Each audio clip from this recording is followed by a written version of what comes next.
or? Well, it depends. The culture has this is Indo-Pak. So each of the different cultures, because if you study Islam, Islam spread differently. When we say differently, I'm saying it converged with the culture and it created a cohesion. So we have traditional Chinese who dress the same way Indo-Paks dress, and they are Muslims. But there's a different design that they put on their clothes. So when you start heading from central Mecca, Medina, Saudi Arabia, these areas, and go out, then part of the cultural aspects come into play. So you have traditional West African dress and West African Muslim dress, which is West African. It has nothing to do with, it just adapts to that culture. Right. Because there's, like Indo-Pak, you find a lot of times the women don't wear the headscarves.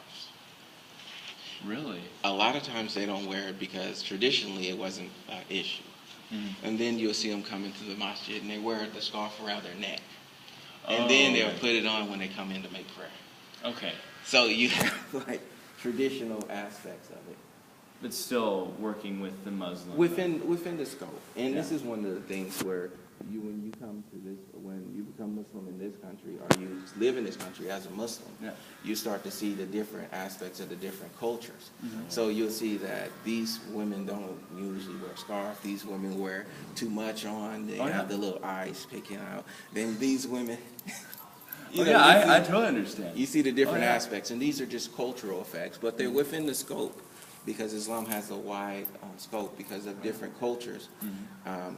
Like one of the best examples of that culture is in the adaptation is when the Mongolians set Mecca and Medina, or actually Shams to be exact. They shot Shams, which is Jordan, Palestine, and those areas, and Middle East, Iraq, Iran, that area. Okay, they sacked it, and for almost 400 years, the Mongolians ruled, but only like 80 years were they Mongolians. They converted to Islam. And then they would sack it, and then they became. They became Muslim, and then they ruled most of the Islamic lands for about 400 years.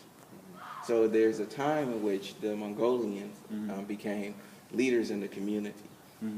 So it's a time. It's like you'll find in Islam that it has like a real elasticity, because once something hit it, it just bounces back.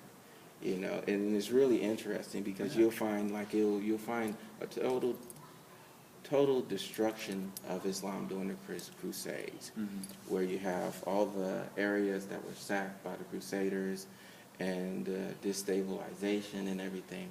But during the same time the Crusades were taking place, we had a thriving Muslim communities in China and West Africa.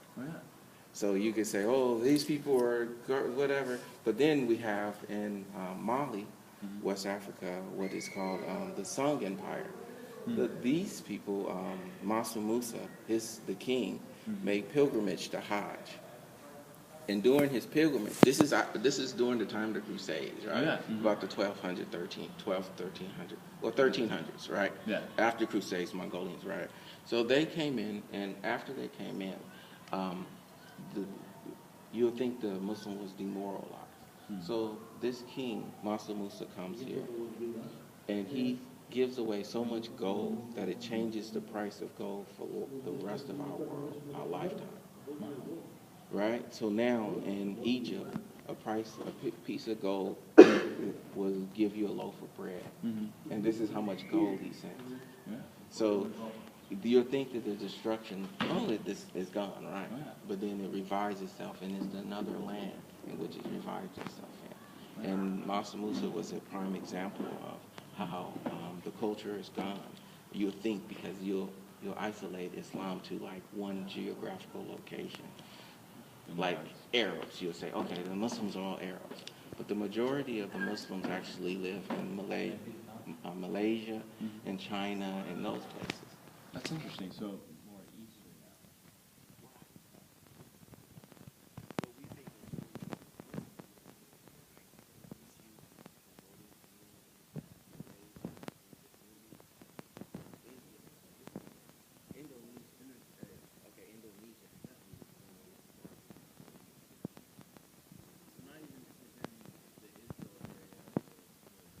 it becomes, even if you wipe it off the face of the earth, you have Indonesia, India, these other all in that places, Eastern Asia area. right, that is thriving with Islam. Yeah, absolutely. And it's a little different version, but we all read the same book. Yeah, it's still reading the Quran. And it's still purified because everyone, even if he was Chinese reading in front of us, he's speaking the same Arabic language, and he'll be able, somebody in the back row will correct him if he make a mistake. Absolutely. Hey, there you go. Now, how long does it take to learn the Arabic language to read the Quran?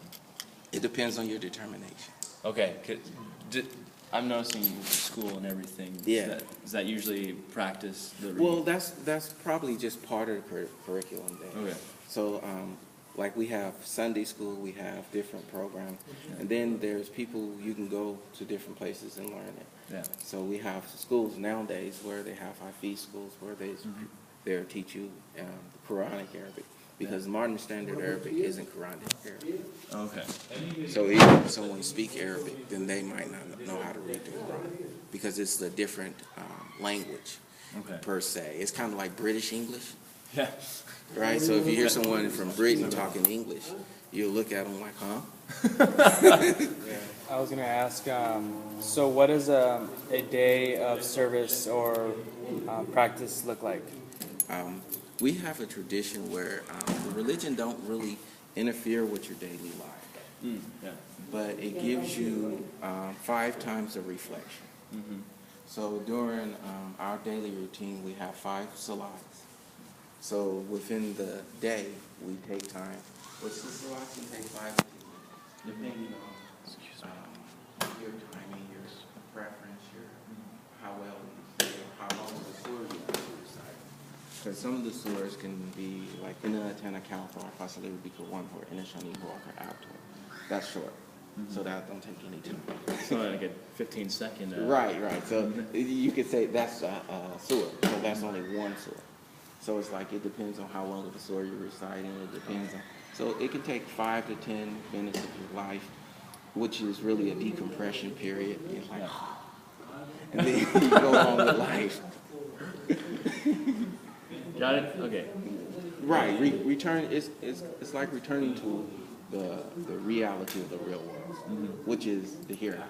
You return back to your Creator and giving Him 5 minutes of your time. Yeah. And that's all it is. It's like a meditation, 5-minute meditation. Okay. And you pray 5 times a day, right? Is that what it is? Okay. And then I was going to ask, what does practicing Islam mean to you? Well, how does it mean? What does it mean to you? Is it a passion? I mean, I don't know what you mean. like, what does it mean to you? Like, is this? Obviously, it's really something important to you. But what is it like?